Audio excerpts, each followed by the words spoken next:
काबा। ये black colour का structure secret से भरा हुआ है और इसकी हिस्ट्री खून से भरी हुई है। इस काबे का आपके दिल से जुड़ा एक राज है जो कि आज आप जानने वाले हो, तो चलें जानते हैं।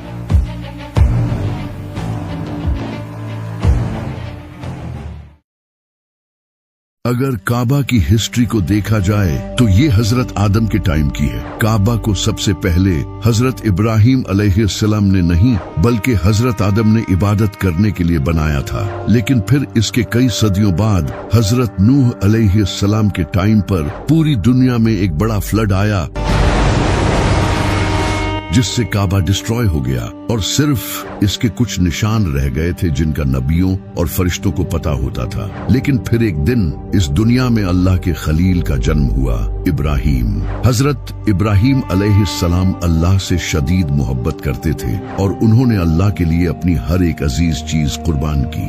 हजरत इब्राहिम अलैहिस्सलाम उस वक्त फिलिस्तीन में रहते थे, तो एक दिन अल्लाह ने हजरत इब्राहिम अलैहिस्सलाम को हुक्म दिया कि वो काबा को तामीर करें। हजरत इब्राहिम अलैहिस्सलाम ने जहां पहले काबा था उसके आसार ढूंढे और वहां काबा बनाना शुरू किया। हजरत इब्राहिम अलैहिस्सलाम ने पास के पहाड़ों से पत्थर उठाकर काबा को बनाना शुरू किया। हजरत इस्माइल अलैहिस्सलाम पत्थर ला रहे थे और हजरत इब्राहिम अलैहिस्सलाम पत्थरों से काबे की दीवारें बना रहे थे। जब काबे की दीवारें बन गई तो हजरत इब्राहिम अलैहिस्सलाम एक बड़े पत्थर पर खड़े हुए। उस पत्थर पर हजरत इब्राहिम अलैहिस्सलाम के मुबारक पैरों के निशान छिप गए। ये पत्थर आज भी काबा के सामने पड़ा है, जिसे मुकामे इब्राहिम कहते हैं। काबा बनने के बाद हजरत जिब्राइल एक सफेद पत्थर लेकर आए जिसे हजरे अस्वद कहते हैं। हजरत इब्राहिम अलैहिस्सलाम ने इसे काबा के कोने में लगा दिया, लेकिन मुसलमानों के गुनाहों की वजह से आज ये पत्थर काला हो चुका है।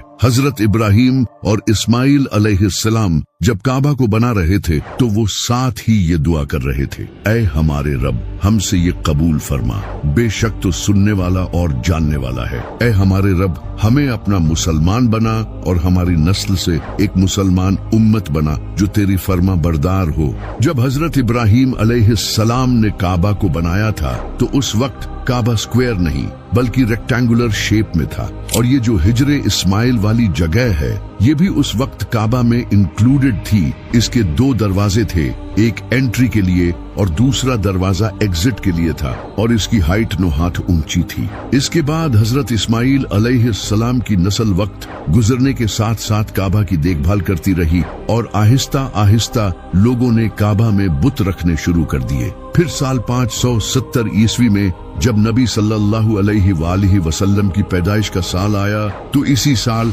एक इंसान ने काबा पर हमला करने का प्लान बनाया। इसका नाम अब्राहा था। अब्राहा एक बादशाह था जिसकी यमन पर हुकूमत थी, और वो ये चाहता था कि जिस तरह दुनिया भर से लोग काबा आते हैं इसे छोड़कर लोग यमन में आएं। इसीलिए इसने यमन में एक बड़ा कैथीड्रल भी बनाया, लेकिन लोग फिर भी इसके कैथीड्रल की जियारत करने नहीं आए, क्योंकि अरब के लोग काबा को एक बहुत ही इम्पोर्टेंट रिलीजियस प्लेस मानते थे और काबा में इनके बुत भी रखे थे। इससे परेशान होकर अब्राहा ने काबा को तबाह करने का फैसला किया। अब्राहा ने एक बड़ी फौज तैयार की जिसमें बड़े बड़े हाथी थे जो अरब के लोगों के लिए बहुत खतरनाक थे, क्योंकि अरब के लोगों ने जिंदगी में कभी हाथी नहीं देखे थे। इनके घोड़े भी हाथियों से डरते थे। अब्राहा अपनी फौज को लेकर यमन से मक्का की तरफ रवाना हुआ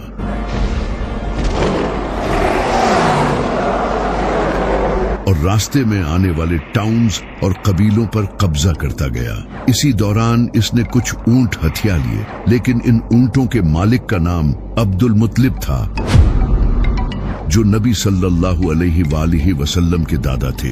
जब हजरत अब्दुल मुत्तलिब को इसका पता चला तो वो अब्राहा से मिलने गए और इसके पास जाकर उन्होंने अपने ऊंट वापस मांगे। अब्राहा ये देखकर बहुत हैरान हुआ। इसने जनाबे अब्दुल मुत्तलिब से कहा कि मैं यहाँ तुम्हारे काबा को तबाह करने आया हूँ और तुम्हें अपने ऊंटों की पड़ी है। तो जनाबे अब्दुल मुत्तलिब ने इसे कहा कि मैं इन ऊंटों का मालिक हूँ और इस काबे का मालिक कोई और है। मैं अपने ऊंटों की हिफाजत करूंगा और वो काबा की हिफाजत करेगा। तुम मेरे ऊंट मुझे वापस कर दो, फिर चाहे काबा पर हमला करो। तो अब्राहा ने इनके ऊंट इन्हें वापस कर दिए और वो वापस मक्का चले गए। वहां जाकर वो काबा के पास गए और इसके दरवाजे को पकड़कर कहा, आए अल्लाह, एक इंसान भी अपने घर की हिफाजत करता है तो तू